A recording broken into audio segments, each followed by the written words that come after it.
Hi viewers, welcome to our channel. ಮತ್ತೊಮ್ಮೆ ನಿಮಗೆಲ್ಲರಿಗೂ ಹಾರ್ದಿಕ ಸ್ವಾಗತ ನಮ್ಮ ಚಾನಲ್ಗೆ. ಆ್ಯಕ್ಚುಲಿ IPL ಇನ್ನೇನು ಸ್ಟಾರ್ಟ್ ಆಗ್ತಾ ಇದೆ. 22 ಮಾರ್ಚ್ IPL ಸ್ಟಾರ್ಟ್ ಆಗುತ್ತೆ. ಮೊದಲನೇ ಪಂದ್ಯ ಯಾರಿಗೆ ಅಂತ ನೋಡಿದ್ರೆ 5 ಬಾರಿ ಚಾಂಪಿಯನ್ ಆದಂಥ CSK ಮೇಲೆ ನಾವು ಓಪನಿಂಗ್ ಮ್ಯಾಚನ್ನು ಆಡ್ತಾ ಇದ್ದೀವಿ. ಈ ಬಾರಿ RCB ಓಪನಿಂಗ್ ಮ್ಯಾಚನ್ನು ಗೆಲ್ಲೋ ಮೂಲಕ ಒಂದು ಶುಭಾರಂಭ ಮಾಡುತ್ತಾ ಈ ಬಾರಿ ಕಪ್ ಅಂದರೆ ಪ್ರತಿ ಸಾರ್ತಿ ನಾವು ಕಪ್ ನಮ್ಮದೇ ಅಂತ ಹೇಳ್ತಾ ಇದ್ದೀವಿ, ಆದರೆ ಎಲ್ಲೋ ಒಂದು ಕಡೆ ಕಪ್ಪು ಮಿಸ್ ಆಗ್ತಾ ಇದೆ. ಈ ಬಾರಿ ವಿರಾಟ್ ಕೊಹ್ಲಿ ಅವರ ನೇತೃತ್ವದ ತಂಡ ಸಾಕಷ್ಟು ಸಜ್ಜಾಗಿದೆ ಅಂತ ಹೇಳ್ಬೋದು. ಒಂದು ಹೊಸ ತಂಡ ಹೊಸ ಹುಮ್ಮಸ್ನೊಂದಿಗೆ ಬರ್ತಾ ಇದೆ. ನೀವು ನೋಡ್ತಾ ಇದ್ದೀರಾ, RCB ತಂಡವನ್ನು ಡಿಸ್ಪ್ಲೇ ಮಾಡ್ತಾ ಇದ್ದೀನಿ. ಸೊ RCB ತಂಡ ತುಂಬಾ ಸ್ಟ್ರಾಂಗ್ ಆಗಿದೆ. ಸೊ ಎಲ್ಲೋ ಒಂದು ಕಡೆ ಈ ಬಾರಿ RCB ತಂಡ ಕಪ್ಪನ್ನು ಗೆಲ್ಲತ್ತೆ ಅಂತ ಅಂದ್ಕೊಳ್ತೀನಿ. ಯಾಕಂದರೆ ನಾವು ಈ ಹಿಂದೆ ನೋಡಿದ್ವಿ, ಪೇಪರ್ನಲ್ಲಿ ಟೀಮ್ ತುಂಬ ಸ್ಟ್ರಾಂಗ್ ಇರ್ತಾ ಇತ್ತು, ಆದರೆ ಎಲ್ಲೋ ಒಂದು ಕಡೆ ಆ ಒಂದು ಪೇಪರ್ನಲ್ಲಿ ಇರುವಂಥ ಸ್ಟ್ರಾಂಗ್ನೆಸ್ಸನ್ನು ಆಟವಾಗಿ ಪರಿವರ್ತನೆ ಮಾಡುವಾಗ ವಿಫಲವಾಗ್ತಾ ಇತ್ತು. ಈ ಬಾರಿ RCB ಪೇಪರ್ನಲ್ಲಿ ಅಷ್ಟೊಂದು ಸ್ಟ್ರಾಂಗ್ ಆಗಿ ಕಾಣಿಸ್ತಾ ಇದೆಯಾ ಅಂತ ಕೇಳಿದ್ರೆ ನನ್ನ ಪ್ರಕಾರ ಇಲ್ಲ ಅಂತಲೇ ಹೇಳ್ತೀನಿ. ಯಾಕಂದರೆ ಚೆನ್ನೈ ಅಥವಾ ಮುಂಬೈ ತಂಡ ಸಾಕಷ್ಟು ಉತ್ತಮ ಆ್ಯಕ್ಷನನ್ನು ಮಾಡಿ ಒಳ್ಳೆ ತಂಡಗಳನ್ನು ತಗೊಂಡಿದೆ. ಆದರೆ ಇದನ್ನು ಇಟ್ಕೊಂಡು ನಾವು ಹೇಳೋಕ್ಕಾಗಲ್ಲ. ಯಾಕಂದರೆ ಕಳೆದ ಬಾರಿ ಗುಜರಾತ್ ಟೈಟನ್ಸ್ ಒಂದು ಟೀಮ್ ಆಗಿ ಇದಾದಾಗ ಎಲ್ಲರೂ ಹೊಸ ಆಟಗಾರರೇ ಇದ್ದರು. ಅಲ್ಲಿ ಅವರು ಕಪ್ ಗೆಲ್ತಾರೆ ಅಂತ ಯಾರೂ ಅಂದ್ಕೊಂಡಿರಲಿಲ್ಲ. ಆದರೂ ಕೂಡ ಗುಜರಾತ್ ಟೈಟನ್ಸ್ ಒಂದು ಹೊಸ ಆಟಗಾರರೊಂದಿಗೆ, ಯುವ ಪ್ರತಿಭೆಗಳೊಂದಿಗೆ ಕಪ್ಪನ್ನು ಗೆದ್ದಿತ್ತು.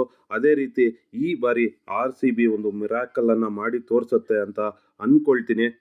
ನಾವು ಎರಡೂ ತಂಡವನ್ನು ಅನಲೈಸ್ ಮಾಡಿ ನೋಡೋದಾದರೆ CSKನಲ್ಲಿ ಕಾನ್ವೆ ಅವರಿದ್ದಾರೆ, ಗಾಯಕ್ವಾಡ್ ಅವರಿದ್ದಾರೆ, ರಚಿನ್ ರವೀಂದ್ರ ಅವರಿದ್ದಾರೆ. ಬಹುಶಃ ರಚಿನ್ ರವೀಂದ್ರ ಅವರು ಪ್ಲೇಯಿಂಗ್ 11ನಲ್ಲಿ ಇರ್ತಾರೆ ಅಂತ ಅಂದ್ಕೊಳ್ತೀನಿ.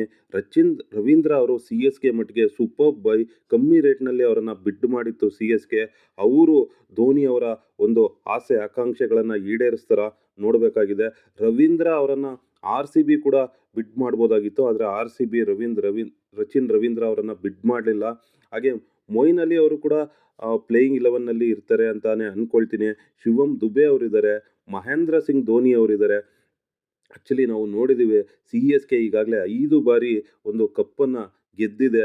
CSK ಫ್ಯಾನ್ಸ್ ಏನಿದ್ದಾರೆ, ಅವರು ಧೋನಿ ಅವರು ಕ್ರೀಡಾಂಗಣಕ್ಕೆ ಬರ್ತಾ ಇದ್ರೆ ನಮಗೆ ಕಪ್ಪು ಗೆದ್ದಿಲ್ಲ ಅಂದರೂ ಪರವಾಗಿಲ್ಲ, ಧೋನಿ ಅವರು 2 ಸಿಕ್ಸರ್ಸ್ ಹಿಡಿಸಿದ್ರೆ ಸಾಕು ಅನ್ನೋ ರೀತಿಯಲ್ಲಿ ನೋಡ್ತಾ ಇರ್ತಾರೆ. ನಾನು ಅಂದರೆ ನೀವು ಯಾವುದಾದ್ರೂ ತಮಿಳು ನ್ಯೂಸ್ ಚಾನಲ್ಗಳನ್ನು ನೋಡಿದ್ರೆ ಅಥವಾ ತಮಿಳು ಯೂಟ್ಯೂಬ್ಗಳನ್ನು ನೋಡಿದ್ರೆ ಅಲ್ಲಿ ಧೋನಿ ಅವರು ವಿಜೃಂಭಿಸ್ತಾ ಇರ್ತಾರೆ. ಧೋನಿ ಅವರನ್ನು ಅವರು ತಲಾ ಧೋನಿ ಅಂತ ಒಂದು ಗಾಡ್ ಮಾಡಿಬಿಟ್ಟಿದ್ದಾರೆ.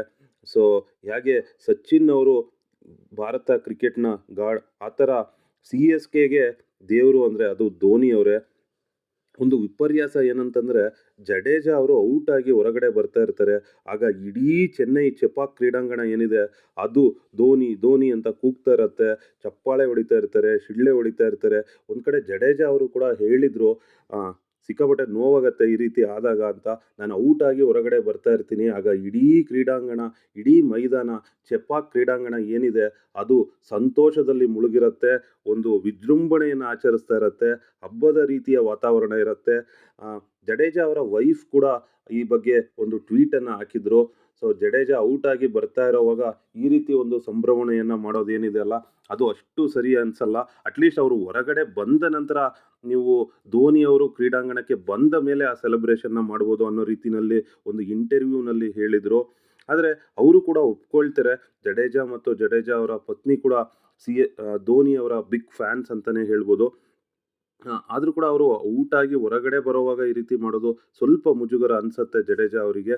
ಸೊ ಇದರಿಂದ ನಿಮಗೆ ಅರ್ಥ ಆಗುತ್ತೆ CSKನಲ್ಲಿ ಧೋನಿ ಅವರ ಒಂದು ಆಕ್ರಮಣಕಾರಿ ಆಟ ಅಥವಾ ಅವರ ಪ್ರಭಾವ ಎಷ್ಟರ ಮಟ್ಟಿಗೆ ಇದೆ ಅಂತ. ಸೊ ಅಂಥ ಧೋನಿ ಅವರು CSKಗೆ ಈ ಬಾರಿ ಕಪ್ ಗೆದ್ದು ಕೊಡ್ತಾರ ಅಂತ ನೋಡಬೇಕು. ಆದರೆ ಮತ್ತೊಂದು ಕಡೆ ಪೇಪರ್ ಮೇಲೆ ಅಷ್ಟು ಸ್ಟ್ರಾಂಗ್ ಇಲ್ಲದೇ ಇದ್ದರೂ ಕೂಡ RCB ತಂಡ ಏನಿದೆ ಅದು ಸೂಪರ್ಬ್ ಆಗಿದೆ. ಫ್ಯಾಫ್ ಡುಪ್ಲೆಸಿ ಅವರು ಮತ್ತು ವಿರಾಟ್ ಕೊಹ್ಲಿ ಅವರು ನಾವು ಕಳೆದ ಬಾರಿ ನೋಡಿದ್ವಿ, ಸೂಪರ್ಬ್ ಓಪನಿಂಗನ್ನು ಮಾಡ್ತಾಯಿದ್ರು, ತುಂಬ ಹೊತ್ತು ಸ್ಕ್ರೀಸ್ನಲ್ಲಿ ಇರ್ತಾಯಿದ್ರು. ಬೇರೆ ಆಟಗಾರರಿಂದ ಅಷ್ಟೊಂದು ಹೆಲ್ಪ್ ಬರದೇ ಇದ್ದರೂ ಕೂಡ ಫ್ಯಾಫ್ ಮತ್ತು ಕೊಹ್ಲಿ ತುಂಬಾ ಚೆನ್ನಾಗಿ ಆಡ್ತಾಯಿದ್ರು.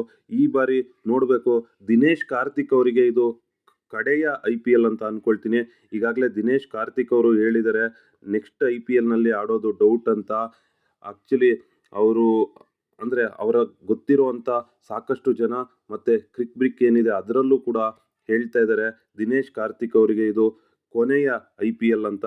ಹಾಗಾಗಿ ನೋಡಬೇಕು ದಿನೇಶ್ ಕಾರ್ತಿಕ್ ಅವರು ಯಾವ ರೀತಿ ಪರ್ಫಾರ್ಮ್ ಮಾಡ್ತಾರೆ. ದಿನೇಶ್ ಕಾರ್ತಿಕ್ ಅವರಿಗೆ ಸೂಪರ್ ಫೇರ್ವೆಲ್ ಕೊಡುತ್ತಾ RCB. ದಿನೇಶ್ ಕಾರ್ತಿಕ್ ಅವರ ಫೇರ್ವೆಲ್ಲನ್ನು ಗೆಲುವಿನೊಂದಿಗೆ ಮಾಡ್ತಾರಾ ಅಂತ ನೋಡಬೇಕಾಗಿದೆ.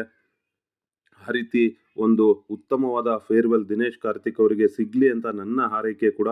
ಹಾಗೆ ಮೊಹಮ್ಮದ್ ಸಿರಾಜ್ ಅವರಿದ್ದಾರೆ, ಅವರು ಕೂಡ ಉತ್ತಮವಾಗಿ ಬೌಲಿಂಗ್ ಮಾಡ್ತಾ ಇದ್ದಾರೆ. ಇತ್ತೀಚೆಗೆ ಅವರ ಪರ್ಫಾರ್ಮೆನ್ಸ್ ತುಂಬಾ ಚೆನ್ನಾಗಿದೆ. ಮ್ಯಾಕ್ಸ್ವೆಲ್ ಅವರಿದ್ದಾರೆ, ಕ್ಯಾಮರೂನ್ ಗ್ರೀನ್ ಇದ್ದಾರೆ.